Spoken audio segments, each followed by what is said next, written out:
నేను రాయలసీమలో ఇప్పటికే దేశంలో నెంబర్ 1 మనం హార్టికల్చర్ క్రాప్స్ దేశంలో ఉత్పత్తి చేసే రాష్ట్రాల్లో నెంబర్ 1 ఆంధ్రప్రదేశ్. అది కూడా రాయలసీమ నుంచి ఎక్కువ వస్తుంది. ఇప్పుడు నీళ్లు కూడా వచ్చాయి. నీళ్లు వచ్చి మనం గాని జాగ్రత్తగా చేస్తే రాయలసీమ నెక్స్ట్ లెవెల్కి వెళ్తుంది.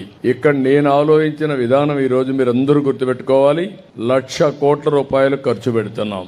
60,000 కోట్ల రూపాయలు ప్రైవేటు వ్యక్తులు వస్తున్నారు. 40,000 కోట్ల రూపాయలు ప్రభుత్వం ఖర్చు పెడుతున్నాం. దీనికి నీళ్లు లేకపోతే రోడ్లు, ఇరిగేషన్ ప్రాజెక్ట్స్, అదే మరి బ్యాక్వర్డ్ ఇంటిగ్రేషన్, ఫార్వర్డ్ ఇంటిగ్రేషన్ కింద హార్టికల్చర్ తీసుకొస్తున్నాం. ఇవి కూడా ప్రపంచమంతా ఏ పంటలకు డిమాండ్ ఉంటే ఆ పంటలు వేస్తాం. కొన్ని లాంగ్ టెన్యూర్ 5 ఏళ్లు 6 ఏళ్లు ఉంటాయి. అలాంటివి 5 ఏళ్ల పైన ఉండే పంటలన్నీ ఉంటాయి. కొన్ని 1 సంవత్సరం బనానా లేకుంటే పప్పాయి కూడా కొంచెం లాంగ్ టర్మ్ ఉంటుంది.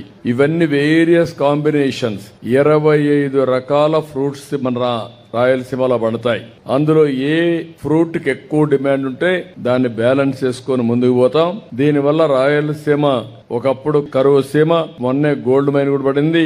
మన చిగురు గుంటలో కూడా మళ్ళా గోల్డ్ మైన్ వస్తుంది. కుప్పం కూడా గోల్డ్ తయారు చేసే పరిస్థితికి వస్తాం తొందరలోనే. ఆ సందర్భంలో మన పొలాలన్నీ బంగారు పండించే పరిస్థితి రావాలి. ఆ బంగారే ఈ రోజు వాణిజ్య పంటలు, అందులో కూడా హార్టికల్చర్ పంటలు. కాబట్టి మీరందరూ కూడా వినూత్నంగా ఆలోచించాలి. పాత రోజుల మాదిరిగా మేము ఇంకా నాగలు దున్నుతాం, ఆ రోజులు అయిపోయినాయి. నాగలు దున్నే రోజులు అయిపోయినాయి. ఇప్పుడంతా కూడా కంప్యూటర్ బట్టే రోజులకు వచ్చాయి. అంతా కూడా మీరంతా కూడా drone, satellite, IoTs, latest technologies, ఆ పరిస్థితికి వచ్చాం. ఆధునీకరణలో ముందుకు పోతున్నాం.